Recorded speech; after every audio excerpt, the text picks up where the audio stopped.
Europe 1, 6h27, en ce 13 janvier 2016. Aujourd'hui dans l'histoire de notre voyage dans le temps, tous les matins avec Franck Ferrand. Bonjour Tovaric Ferrand. Bonjour Tovaric. Camarade, à quel 13 janvier allons-nous donc ce matin? Le 13 janvier 1953, en URSS donc, puisque ce jour-là, les lecteurs de la Pravda, le journal officiel soviétique, peuvent lire un article intitulé « Sous le masque des médecins universitaires, des espions tueurs et vicieux ». C'est ce qu'on a appelé le complot des blouses blanches. Mais qui sont ces médecins et qui ont-ils tué, Franck? Alors les victimes sont deux dirigeants communistes morts quelques années plus tôt et les assassins en blouse blanche sont des bourgeois sionistes selon le vocable de l'époque, comprenez, des juifs.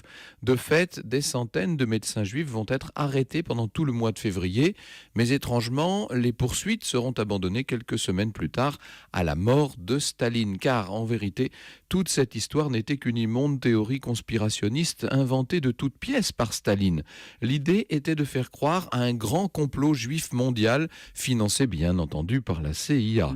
Parallèlement, l'antisémitisme latent dans le pays s'est exprimé au grand jour pendant tout le mois de février, et ça c'était exactement l'objectif de Staline. Mais pourquoi Staline invente-t-il cette histoire, Franck? D'abord, Staline était parfaitement paranoïaque, je n'ai pas besoin de vous l'expliquer.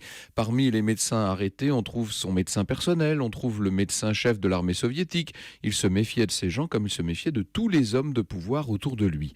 À sa mort donc le 5 mars 1953, tout change. Le 5 avril, le ministère de l'Intérieur annonce que les arrestations en question étaient sans fondement.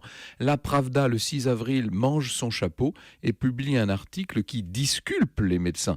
Mais il est trop tard, vous le savez que quand la rumeur est lancée, évidemment, là, le mal est fait. Il est impossible d'arrêter les ragots. Et aujourd'hui encore, certains veulent croire à la réalité du complot des blouses blanches. Mais enfin, ça, c'est une autre histoire. Les fameuses théories du complot. L'histoire, on la retrouve avec vous tout à l'heure à 14h sur Europe 1. Vous nous parlerez de quoi? Nous parlerons de fantômes, de revenants et de maisons hantées. Casper Ferrand sera avec nous au cœur de l'histoire à 14h. À tout à l'heure, Franck. Bonne journée.